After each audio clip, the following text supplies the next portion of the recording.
Ezi ikorobịa nwa Onitsha do na hero shot Onitsha down na akwamozi nne ya. Mr. Paul Mba Onyeoma bụ CEO B&M Logistics International Worldwide. Yes, kwa ka na-ekwu ka a na-ekwu Onyeoma Tochukwu na-eti egwu akpụrụ nnukwu ebunu bịa ozugbo. N'ogodu nke Onyeoma Tochukwu si kpụrụ ebunu a n'aka wee na-agụ egwu. Ezi ikorobịa na Europe oche ebunu na maga.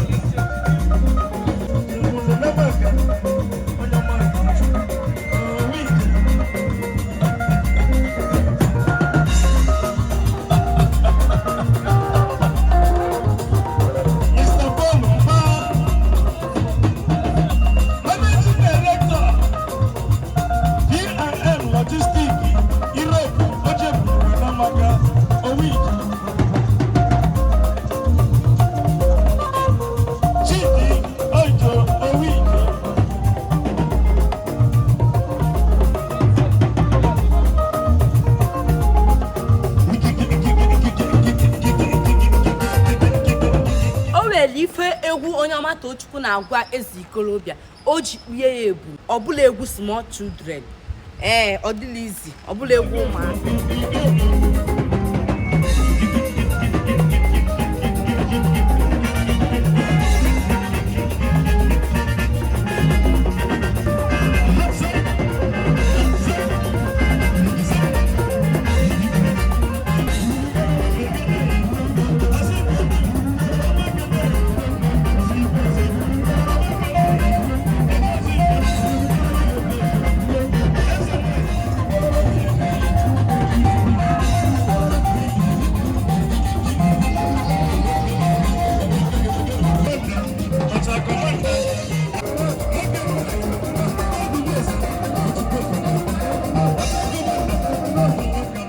Ikorobịa still Onyeoma Tochukwu bịaba live ka ọ nọ that place live and direct.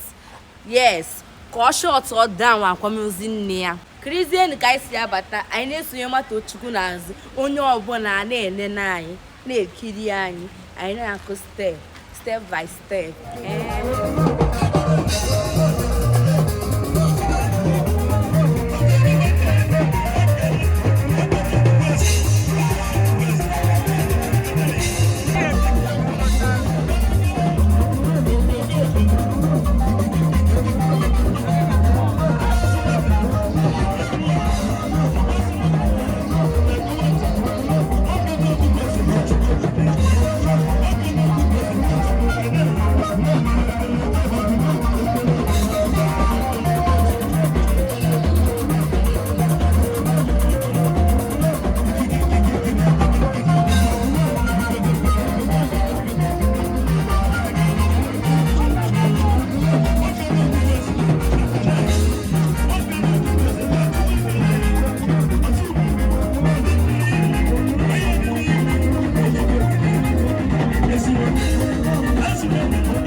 N'ezianụ ka esi kpụrụ ebunu na-eso Onyeoma Tochukwu n'azụ. Onyeoma Tochukwu na-aga ekpụrụ ebunu na-esi ya n'azụ. Onye egwu tite ebunu akpa ebunu. Otute ọkụkọ enye ya ọkụkọ. Otute nwunye m ọkụkọ enyekwa ya nwunye m ọkụkọ. Ị na-ewe iwe na akpịrị Onyeoma Tochukwu ebunu. Kedu ife ị na-eweli iwe na akpịrị Onyeoma Tochukwu ebunu? Ị bụ nwa eze onye na-abụla nwa eze a na-aga ya. Look at outfit of this man. Negodini ka onye egwu si adị, lee ka onye egwu si adị. Negodi outfit, negodi attire.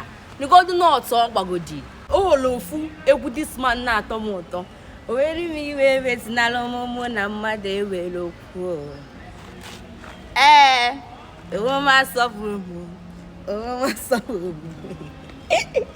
Come and hold me.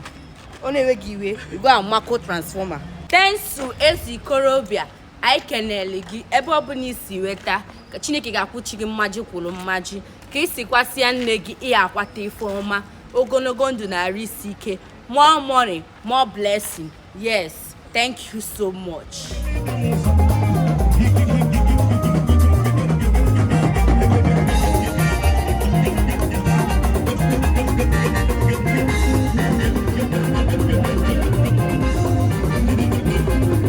Onyeoma Tochukwu na-eti egwu n'ezianụ digital goddess nwaanyị ka ibia.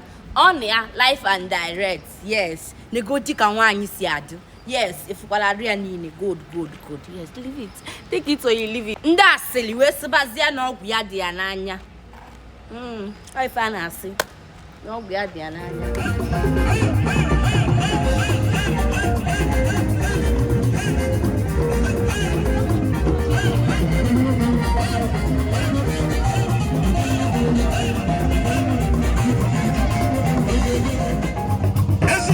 na Europe osibu yaba amalu mwese enwunye ndị gamba mada gọọmenti eme mada gọọmenti na kwuru chukwu mada gọọmenti eme ọdịba amalu mwese let Mrs. Ludmilla nwunye ndị bemba